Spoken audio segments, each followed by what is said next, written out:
Hello, we are live. It is the post-match live Q&A after Newcastle United 3, Manchester City 4, another batshit crazy Bruce game. I'm delighted to be joined. I am Adam, by the way. Hi, everyone. I'm delighted to be joined by Emil Franchi. How are you doing, mate? You all right? Very well, Adam. Doing all the better for seeing you. What has just happened? What has just happened to you?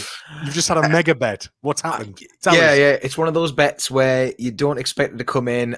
My last good bet, right, I was talking to someone about this today, was the opening of the 2012-13 season where we beat Tottenham at home. And that was Demba Ba to score first, Newcastle win 2-1. I was in the pub with my dad and I nearly threw a pint. I've never seen winnings like it until today. So I before the game, I had a quick scroll through the request of bets and I thought, who's mad enough to put some stuff on against Newcastle here? And there was two. There was Newcastle to win, both teams to score, 4 corners per team, 20 booking points each team, 250 to 1. And I put a fiver on that. Suddenly became apparent that Newcastle weren't going to win that. However, I also happened to put on a bet that was Manchester City to win, both teams to score, 4 corners each team, and 20 booking points each team at 50 to 1. I thought, you know what, City are more likely to win. So I put a tenner on, and that has just come in. So cheers to that, Adam. Cheers. No, I'll certainly drink to that. I'm treating myself to a luxurious pint can. I'm afraid I can't meet you for a pint right now. So it's I've got too much money. Yeah, this is all beneath you now, isn't it? Since that bet, it's really got in your head. The last 4 minutes since that bet. It's such a strange experience, to be honest, mate. Just a different person now. Remember? You're going to remember your friends, and because obviously everything's going to change now after that. Look, that win. This is the break that I've been looking for. But look, when the fun stops, and the fun didn't stop tonight, despite Newcastle going down 4-3. So can we just say once again, what an absolutely batshit game of football. Like, this is what we live for. It kind of epitomized, like, Bruce, not necessarily epitomizing, fast flowing, confident attacking football. It was more about just that it was so unexpected, to the point that Emil Kraft, your namesake, looked visibly another mad thing that happened tonight. that he had scored a goal on a football pitch. Like, he's like, what do I do? What do I do now? Oh yeah. He's never. I don't think he's been in this situation since he was like, I don't know, 60 maybe. Does he score many goals? I mean, I've seen him in the flesh miss a few sitters at the back post. So, but hey, maybe we've just been going with the wrong approach. Get it on his head. Yeah. Again, just as I was saying there, if you wanted to kind of like pile into everything that we've been saying would never happen, it's all happened tonight. And we've taken it to the now champions elect. We gave them a guard of honor, but then after that, we seem to say, you know what, you've had your clap, you've had your respect, and now we're going to do some stuff to you. And we did stuff. We did loads of stuff. Do you know what it was? Yeah. Do you know what it was? We played like when you watch Man City play another team of, say, our ilk, yes, and they put on a show, and you think, why can't we do that? Yeah. Why can we never take the game to them like that? And as I know we lost, but I really enjoyed that. It was like it's the Liverpool 4-3 that we've spoken so much about, given it's the 25th anniversary. I know that's got bigger horrible feelings attached to it, but that kind of game that the Premier League is all about. This is why it's important that we still have the institution of the top English league, because that can happen. We can do that. Any team can do that if they put their mind to it. And that's what I love about it. And probably getting a bit carried away because I've won money, but still, I genuinely hope that this is a catalyst for us to kick on. I know that it hasn't happened in the past. We've got into Europe and that's not been a catalyst, but this should be the proof that we can bloody do it. Callum Wilson wasn't even on the pitch tonight.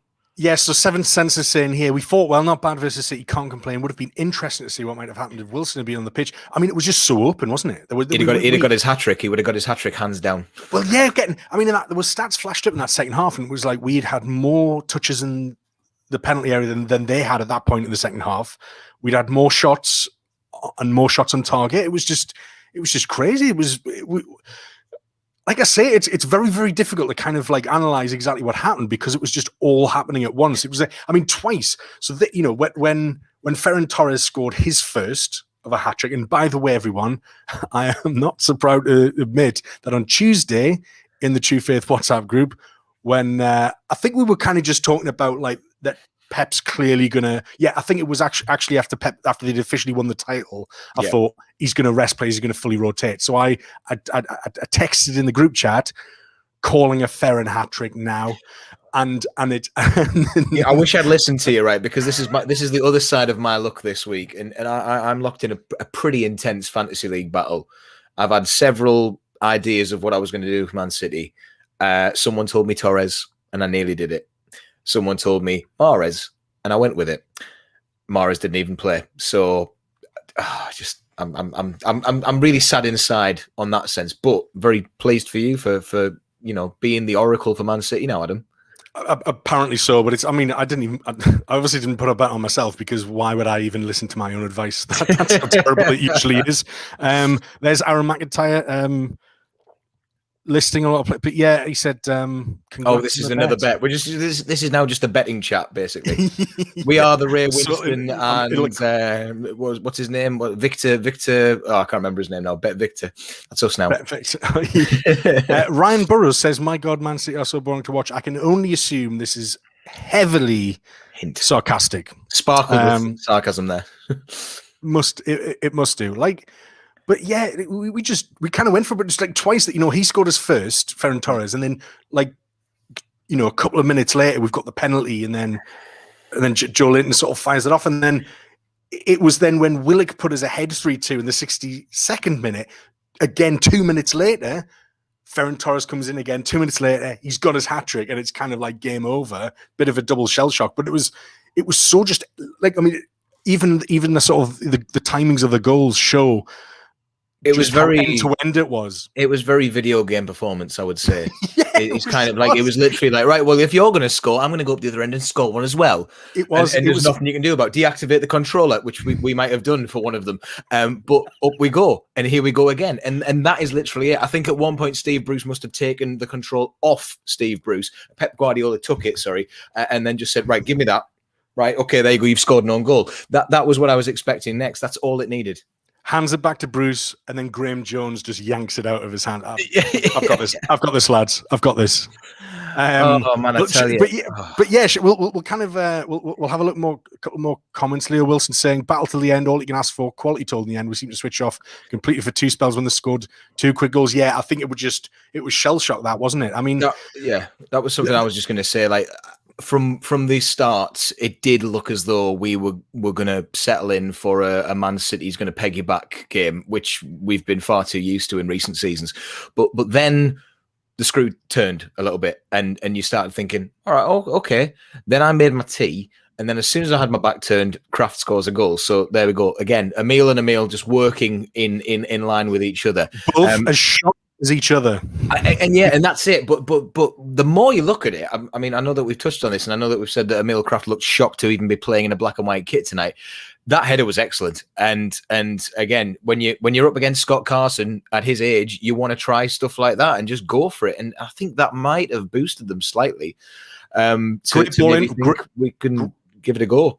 Sorry, great bowling by Shelvey for that corner as well. He really did whip it in well, and completely flummoxed Scott Carson. Shelvey loves playing against Man City. It just seems to be his game where he certainly at home in recent seasons. It's the one where Shelvey thinks, I fancy this. So it's probably because Man City are one of those teams that if they were playing Sunday League, they wouldn't have a speck of mud on them.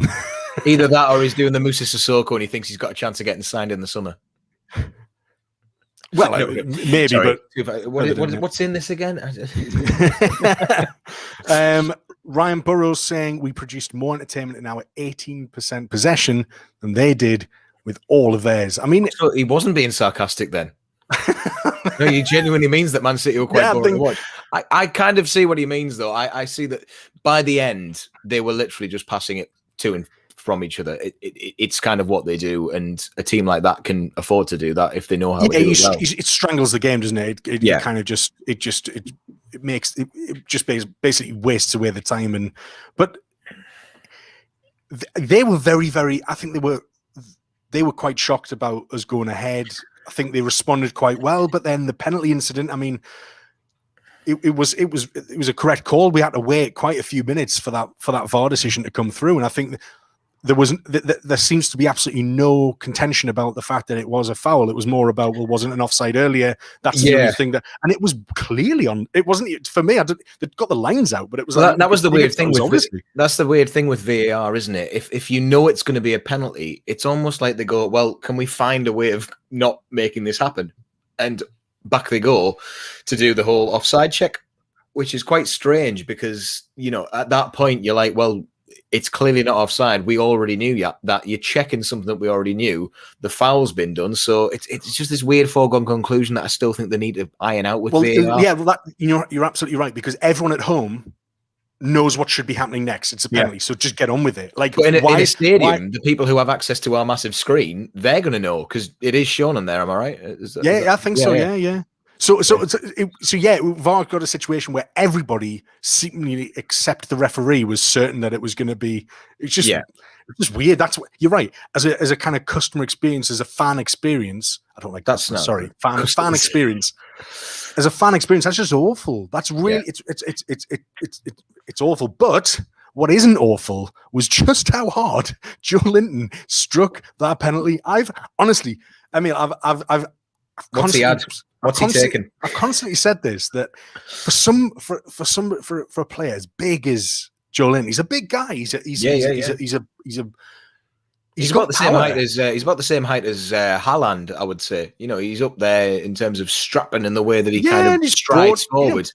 Broad-shouldered, like he big fat, like you expect him to be able to absolutely welly a football, but he never appears capable. Most of the time, though, he shifts it kind of onto his left foot sometimes, or he tries to take shot with his wrong foot. We did have a funny chat in the WhatsApp about whether I think Sai was pretending that he didn't know whether Joe Linton was left-footed or right-footed, and then everyone took it sincerely, myself included. So but it's kind of funny that because he hasn't scored that many goals, it's not. All I ever knew All I ever knew about Joe Linton was that he seemed to have a pillow foot, regardless of left or right. He's got a tendency, and this is the bit. This is all I can see. It's my favorite description I've ever seen. It's just a soft clump every time. Exactly. It's like oh, great run, and then. And that's it by the end. It's just such a disappointing finish, which, we've all had in our lives, haven't we, Adam? But that's, it's just one of those things. And Joe Linton strides forward. But the thing is, on the penalty, I think he has taken a penalty before and he's missed it, hasn't he? Am I right in thinking? Maybe. Was it in the cup or something? I'm sure there was a game where I've got a very vivid memory of Joe. I might have dreamed it, but I'm sure. We'll take your word for it. So if someone wants to let me know which game that was, Ryan, not being like most of the possession side was back, was just keeping this. I know. I appreciate that. I guess Ryan. Yeah, I guess playing that style with a full strength 11 is probably a lot more interesting to watch. But I mean, it's against Newcastle in the Premier League. You're going to go for the basic win. But what I actually thought was interesting, though, Ryan, just as a point, is the introduction of Cancelo. When he kind of strode forwards, you suddenly got so many people trying to make the runs in it, like around the back, the back area of the penalty box, because Cancelo can pick those runs out. He's quite a unique player in that sense, when he kind of moves inwards in a kind of defensive midfielder role from fullback when they're in possession. So you suddenly there was a bit of a different dynamic that you don't get when he's not there, because Cancelo's just knocking balls over the top, and we had to deal with a lot of those tonight. It was interesting to see Cancelo play without Diaz as well, because I think that again, going back to my fantasy team, not to focus on it too much, but they're two players that I think should be staples in anyone's fantasy team, because you've got Diaz, who is holding the fort at the back, and you've got Cancelo, who can actually get up there and play. And as we saw today, he had the balls to take that shot. And yes, it was a very unfortunate deflection, but those are the types of players that the wing back style from Cancelo that we hope Jacob Murphy could do for us, which is probably never going to happen to that quality. They've got the caliber of player that is just willing to just try something out, especially when you've won the title. Yeah, I think the first couple of goals were sort of maybe a little bit unlucky, but what I found is even though we had quite a lot of men back, and it was a really fun game, and I don't want to put too negative a spin on it. I'm glad we had a goal. It was certainly not what we're used to. I'm glad we lost. If we're going to lose, if we're going to lose, I'm glad we lost. We lost in the best possible way. 4-3 away. We really forced them to play. And they had to step the game up. But what I noticed was we had loads of men back, but there was kind of little organisation. I mean, you look at one of Torres's goals in the second half, and he's in the middle, and there's like it looks like a training drill. There's basically like 6 Newcastle players around him, and he's just like in the middle of a circle of players. No one's anywhere near him, and it's like it's fine having men back, but those men who are back still have to do stuff. They still have to protect the goal, and there was a couple like that where it was just poor, and the tap, the long range shot, the parry out, the defenders on their heels, and they got a bit excited, didn't they? And I think that's kind of what comes with it. I mean, again, like I say, not putting too negative spin on it, but we did have 2 penalties. And Nathan Ake probably had the worst game of his life.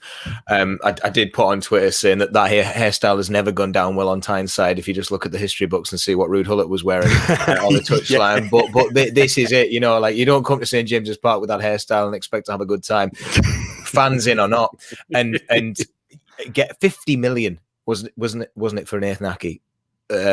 Maybe 40. Was it 40? It was around that mark. Maybe, I think. Maybe it was. Rising, I think still. Bournemouth got him for 20 million, and we thought everyone kind of went, "Ooh, that's quite a big." But you knew that investment was going to be doubled within a couple of years because he's quite versatile. I think he needs to settle in, obviously, and there's a lot of competition in those places. He was Liverpool, wasn't he? He was Liverpool, Ake. Wasn't he before Chelsea before? Yeah. So, yeah. But like that's it. It's mad. The Man City defender thing against Newcastle seems to be a running joke. We've had it with him now. We've had it with Mangala in the League Cup. And the other games that we played, that they don't like playing against Newcastle. I think that's basically the crux of it. They're not so April's manager of the month 3, Pep Guardiola 4. I mean, Bruce. It's what a day it's been. Yeah, it was. I hope he's done party bags as they left the ground tonight. It would be just very nice, Well, I've done a few sausage rolls in there for you. That's what he seemed to be talking to Pep about at the start of the game, and off he went. But yeah, no, you know what? Actually, on a day like today, I think that that's the type of game where you have one manager of the month. If you're going to prove why you've won that award, if you want to prove everybody wrong, like he seems to have done a little bit tonight, you're going to go out and actually solidify that result with a decent game against the champions, and fair enough on this occasion.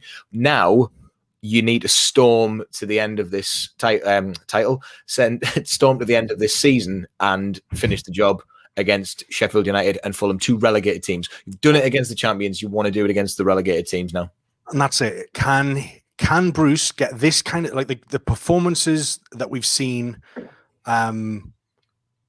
against Leicester, Tottenham tonight as well? Yeah, Tottenham, that kind of togetherness, almost like reckless abandon going forward. It's a bit. I'm not going to say Keegan-esque because it's not, but it's that concept of just kind of. Certainly not sitting back and just trying to absorb pressure and hoping that something will happen. We've actually tried to be proactive on the pitch. We're trying to take the game to them, which is, again, something that we're not used to at all.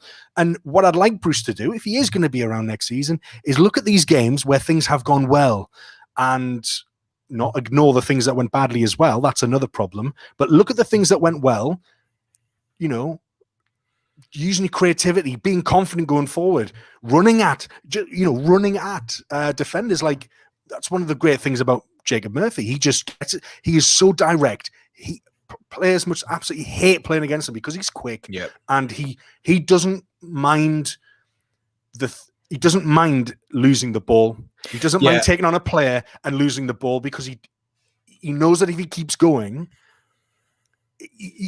There's an element of he's bold about it. He knows that attacking a fullback might mean being dispossessed, out for a throw, and whatever. But that one time that he does get away, he can cause problems because he's got a fairly good delivery. So that's kind of what we did different today. But again, at the back, it was just a scatter of players. There didn't seem to be kind of banks of not banks of four because we can play five at the back, but there just seems to be little organization, which meant that there was kind of there was a threat of pinball, which is kind of what happened with that first Cancelo goal. And there's always it could just get pinging around in the box, and anything could happen. Anything could get deflected off whatever. Keepers are unsighted, so long shots. That it's chaos. So I was about to say that Murphy was the one that unfortunately came off for Cancelo. I think he was Murphy seemed to be caught in a bit of the line of fire tonight, and that was not that it's anything to do with his performance, but Murphy was just that player that seemed to be sometimes in the wrong position, and certain free kicks fell when he was making the fouls. So it's nothing against him. But yeah, did we focus on? We seem to say that Joe Linton's penalty was really good, but then quickly got away from it when we talked about pillow-footed. But I just want to go back to it and just say, fair play to the lad. Like he stepped up, he took that penalty like his life depended on it, and that is the type of shot he needs to be taking every time he's in front of goal. I don't care who's in goal. It made the net pulse outwards in the direction it went when you saw it from like the bird's eye view from behind. It was just conviction, pure power and conviction, and he picked a spot, and he's absolutely twatted it, hasn't he? It's just a really, really good penalty. And it needed some Partridge commentary on it, didn't it? And another. Yeah. Well, that happened in the second one. Interesting point here from MB Galpund. That's not a readable name. I'm sorry if you were christened that. It's in hot to have too many problems with that performance as a whole. Thing I'd criticise. Yeah, I totally agree with you. It's how late the subs came on. Lads have run the cell ragged. Fresh legs would have been useful earlier. There's two sides to this, because he is right to an extent, because when we are not used to playing this energetically, like in the wider context of the season or across Bruce's tenure. However, when games like this are on such a knife edge, I can understand reluctance to maybe just change anything about it, because as things stand, it's like everything's just so finely balanced. It's like a game of chess.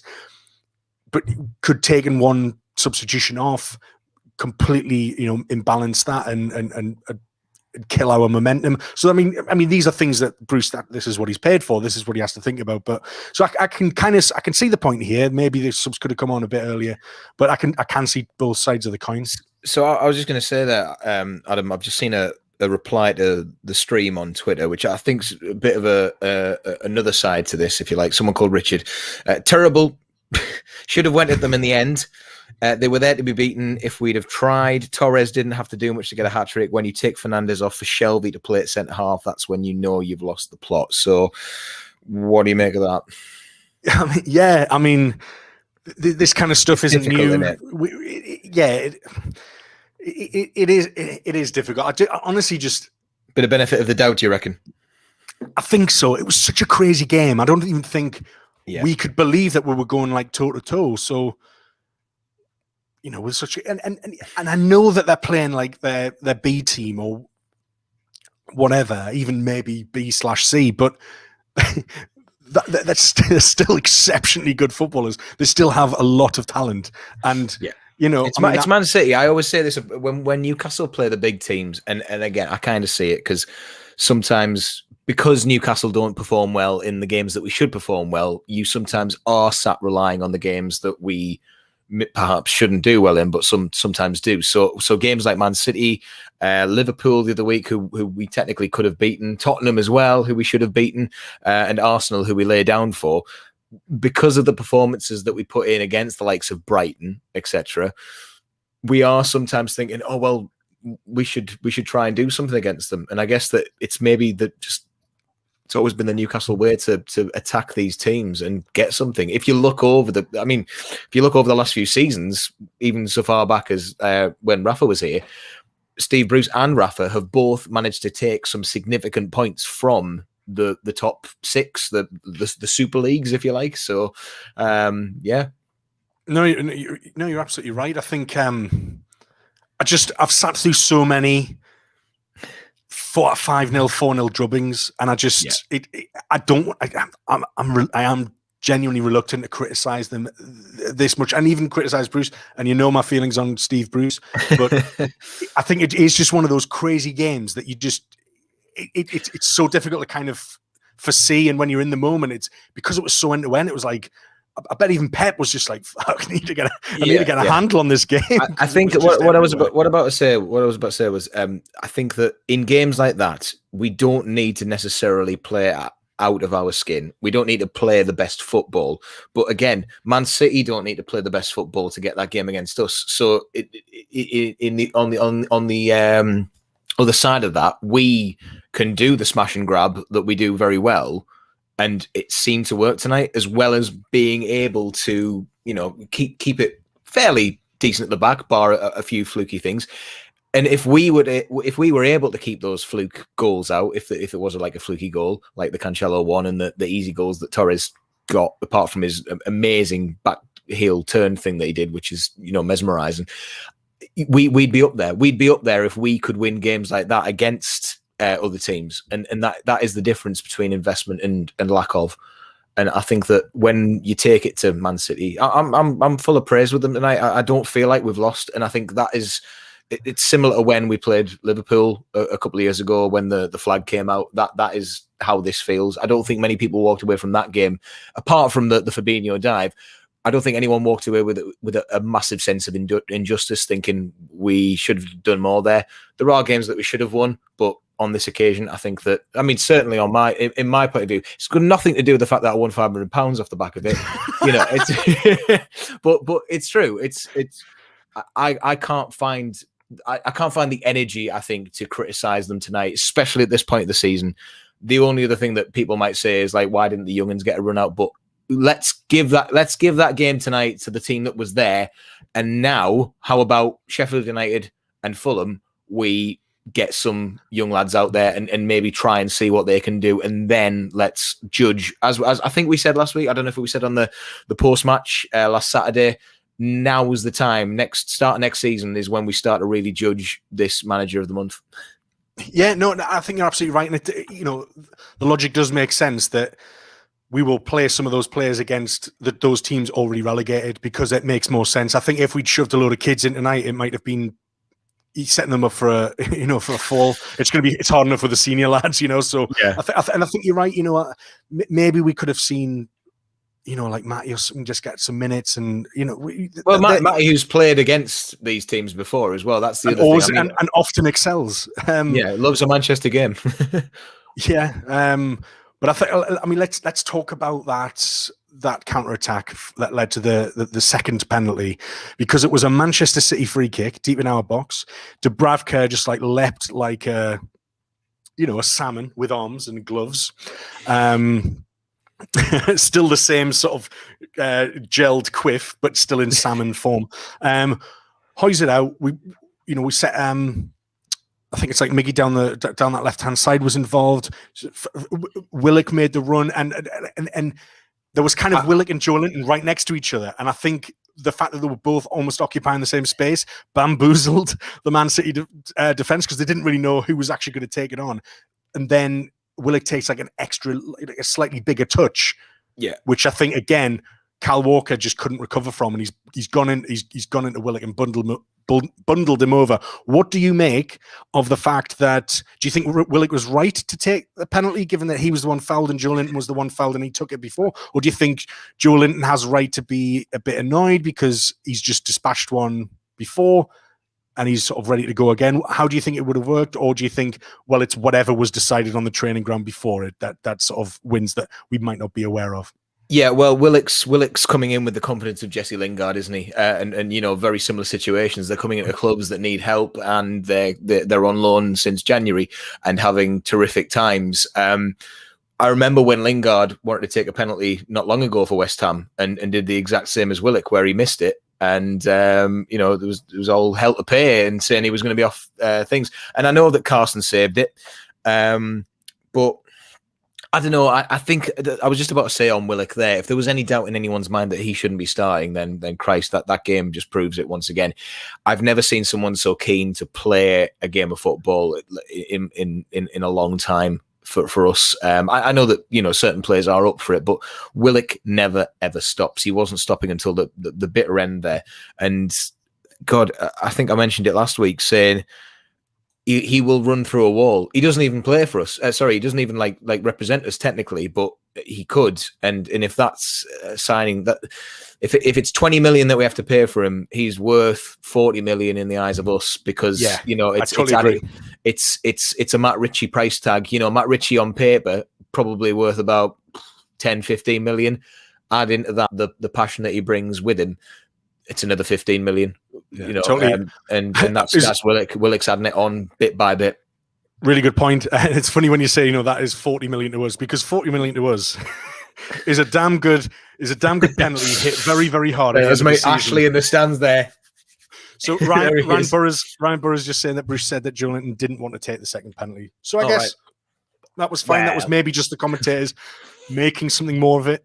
I think that it's something about winning the penalty, though. I mean, Willock did win the penalty, didn't he? So it's like, I'll go on, then I'll take it. And who won the first one? Who was it? Who went down? Joelinton. Was it Joelinton? So yeah. So it seems to be that they're working on it. Yeah. See, for me, I always thought that was the penalty go-to, apart from when left back started getting fouled and things like that. But I always felt as though you win the penalty, you take the penalty. You were the person that was potentially through on goal, you take it, apart from when you've got Wilson on the pitch. But if it's somebody who happens to be really shit at penalties and everyone knows it, that just feels like just nonsense. But what is strange is the fact that Ritchie, who actually scored a penalty against City a couple of years ago, was on the pitch and was nowhere near those penalties. Like, has he just been? Someone said maybe this was punishment. Maybe this was punishment for the brawl. I mean, what was the game when he missed? Was it this season that he missed the penalty and he didn't put it away, or was it last season? It was sometime this season. Yeah. He's recently missed them, though. I can't remember who said it. Maybe it was in the WhatsApp saying that he's missed his last two penalties. Did he miss one against Everton? That 3-2 when Rafa came back and it was the 3-2 and Jordan Pickford was going wild. Ritchie missed one in that game. Yeah, he saved it, didn't he? He saved it. Yeah, that's right. Okay. Well, yeah. I mean, I think that Matt Ritchie's always been. I think it makes it interesting to have a few people taking penalties. Yeah. Especially when we've not got our designated guy there. Wilson, hands down. Wilson could be playing in goal and he'd step up and say, no, I'm taking this. He could have had no involvement with the entire game and say, 6 players have been charging forward. Wilson's on the floor. He'd step up and take it, like Shearer in his testimonial. I've done that all game, but I'm having this goal. If my life depends. Yeah, it was weird because. It was almost just like Willock was toying. It was almost like the whole time Willock knew he was still going to score. So he wasn't even bothered about how well the penalty struck. It wasn't very good. Carson's palm out was just awful because it went the completely opposite direction that it should have been, just going wide of the post, push it out wide, and instead it went back in. It was like he did like a reverse through ball to Willock, who was slipping over at the time. And yet he was still, and I think he just always knew he was still confident he was going to take it away. That's it. When the keeper saved it and he was slipping over. Oh no, it's fine.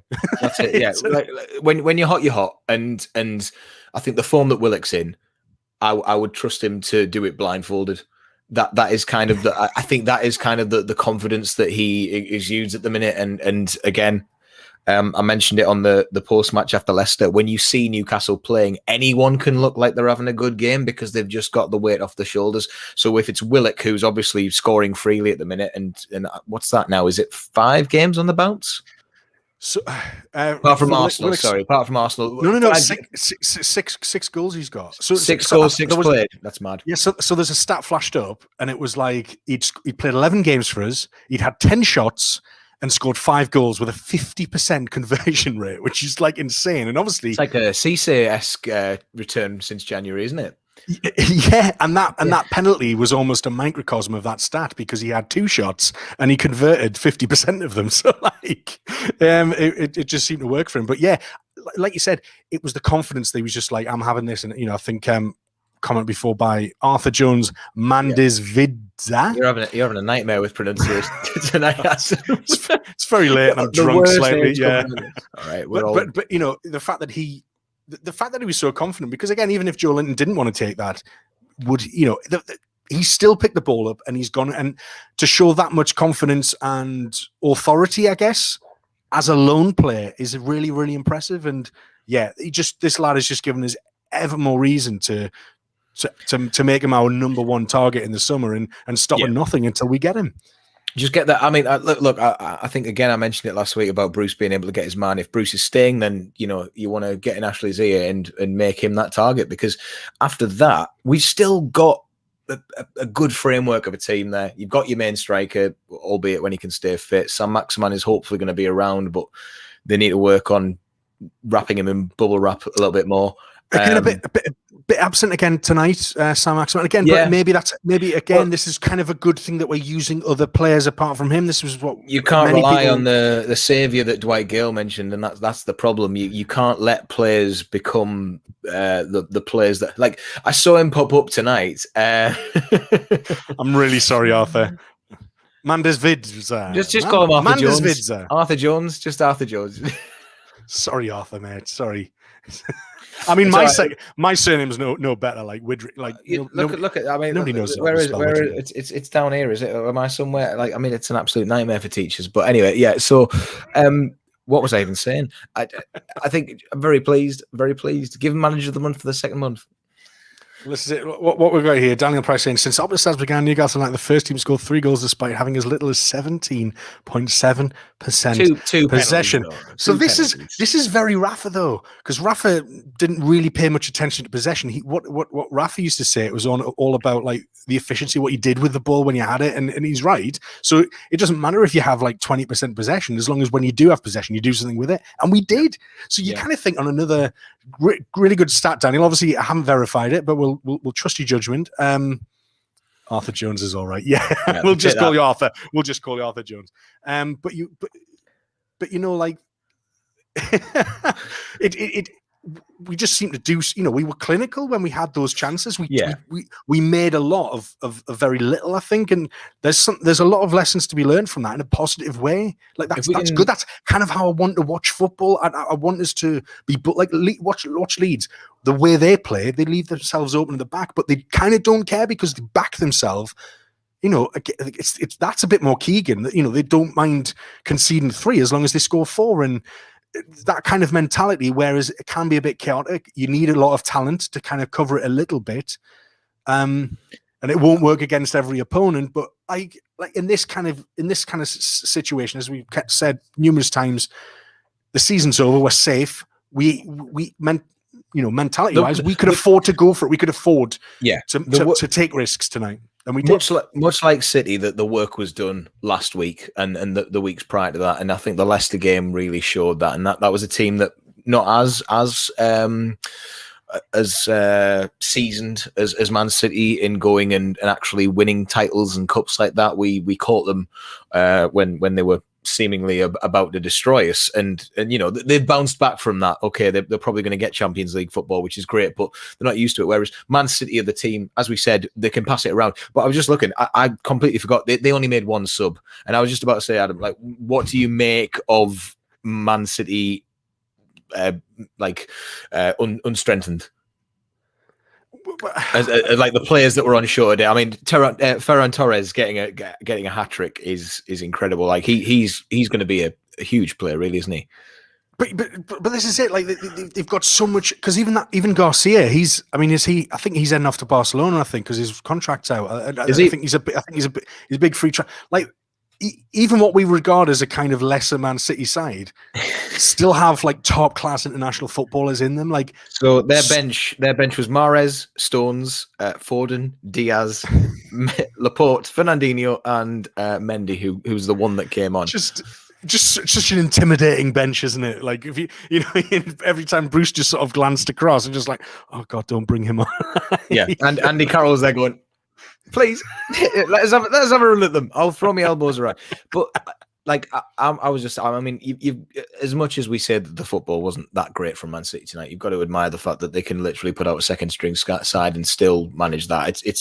This is why against what was a fairly good attacking Newcastle side. Yeah. Maybe defensively that's a different story, but the fact that they could still withhold the fact that because not many teams not many teams will go at them like that or be able to. Well, what I was saying there, thinking there was, that second string side is still better than the teams that we are going to face in the next couple of weeks, Wednesday and Sunday, respectively. Next Sunday, sorry.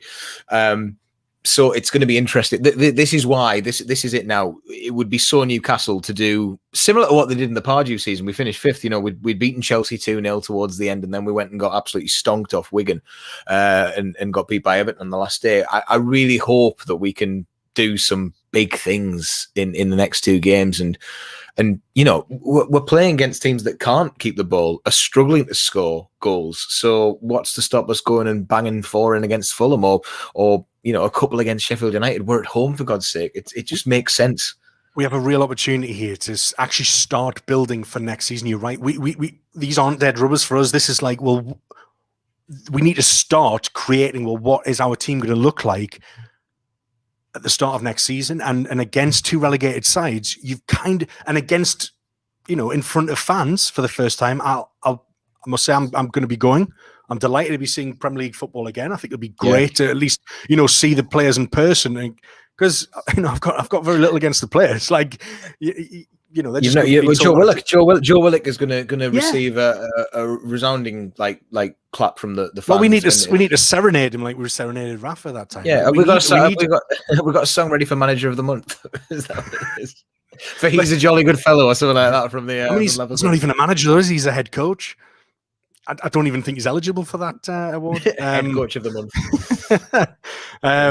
But yeah, Arthur Jones, which is his name. There's nothing else that comes after that in his name. Is banged in 7 versus 3rd and 1st in the league in the last week. It's very true. We're free flowing. This is it's entertainers stuff, isn't it? No, it's not quite entertainers. It's weird. We've got a team that is capable of doing this, and I think that is the biggest lesson that anyone needs to take. Mainly Steve Bruce needs to take from the next few weeks or so. You're going to be taking your keyboard at him. Well, I am, and I'm unashamedly a keyboard warrior. You've got to take one of these portable ones and just be like that, just like with something written on it saying "Bruce out." Just walking down the street and you get it out like a keytar. And hit send and just devastation. Devastation on my Twitter. I press the wrong button here, it's going to turn the entire thing off. But yeah, no, like we are playing football that we are capable of, and this is what makes the comments on Monday on TalkSport so frustrating, which I was going to say before.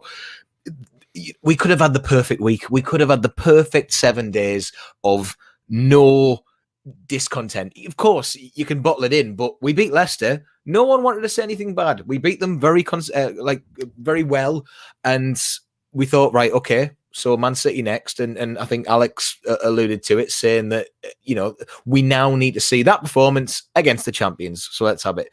They happened to win the Premier League halfway through the week. However, Bruce went and opened his bloody mouth and then had to do a real, messy job of trying to cover that up halfway through. And again, it was very the thick of it, wasn't it? Yeah, well, it's just who is managing it? Lee Marshall's there just going, digging a bigger hole, trying to fix it. Yeah, literally, Lee Marshall is in there like Malcolm Tucker, just walking in, going, "Who let him have a mic? Who let him? What? Who are you?" It's just, but like I like these. So yeah, so Kieran here is saying, well, what will the fan reaction be next Wednesday in the aftermath? And it's difficult because you want to, I want to cheer the boys, but I still think that I still think that there will be chance aimed at Bruce, probably negatively. Yeah. Depends on how we do in the first 10 minutes or so, really, doesn't it?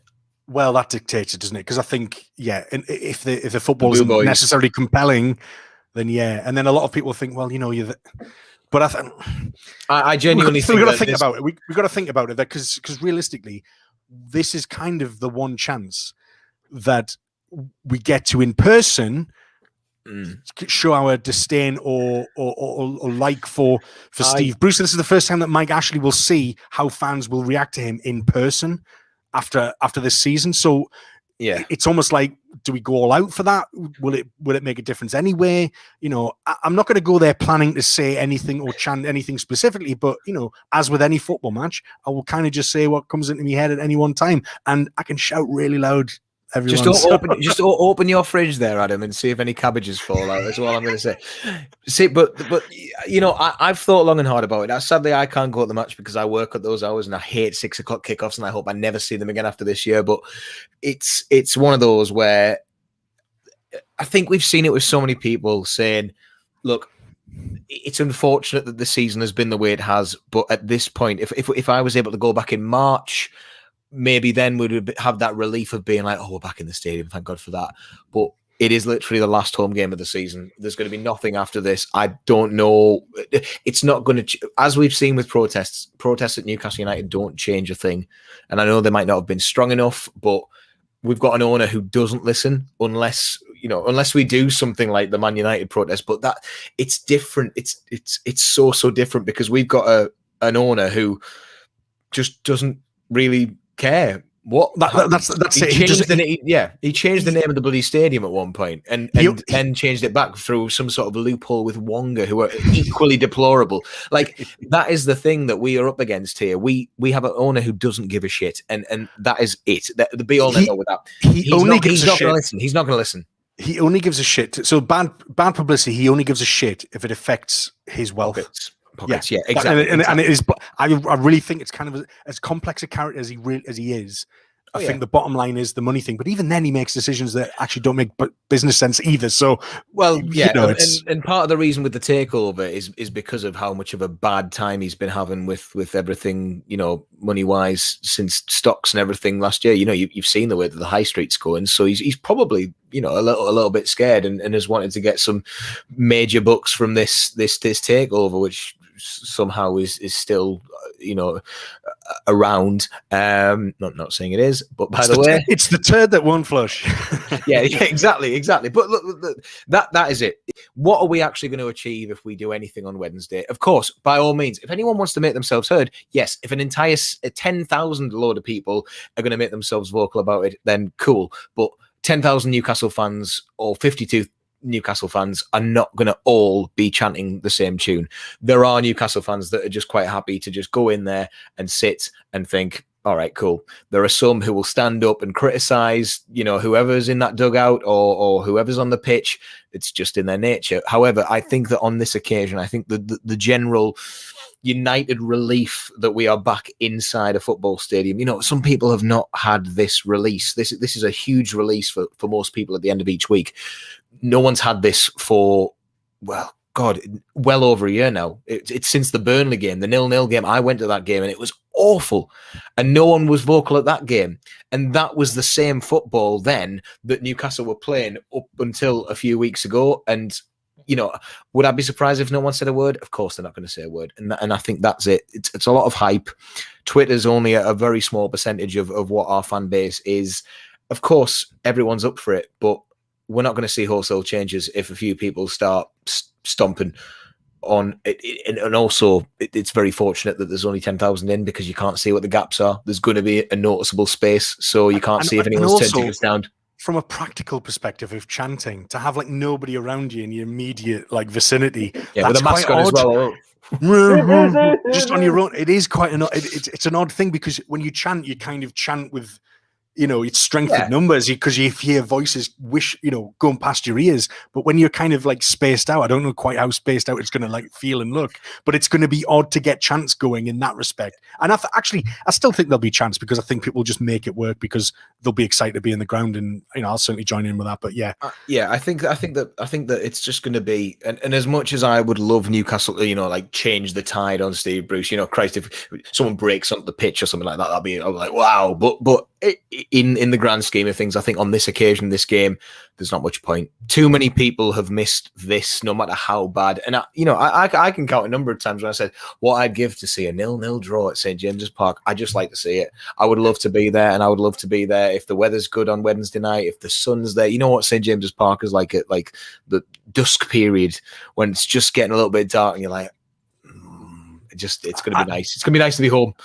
It really will. I think we'll end on that note. Thank you very much, Emil, for joining me in this Very I'm off to the casino now. Off to the casino now. Yeah, he's flush. Make it rain. Absolutely flush. Thanks very much to all of our listeners, and thanks for all your comments. Sorry we couldn't get through all of them. Some of them were a bit Raj-like, but yeah, thanks very much for contributing. And if you haven't already, if you're watching this now or if you're watching it later, subscribe to the channel. Loads and loads of good stuff every single week, including the Charlotte Show every week, which is always worth tuning in for, as well as the free pod, which we put on the YouTube channel as well, and other stuff as well. So thanks everyone for sticking with True Faith. Thanks to Emil for joining me tonight. And hey, cheers. A good defeat. Cheers again. Get in. Cheers. A good defeat. How about that? Thanks everyone. Cheers.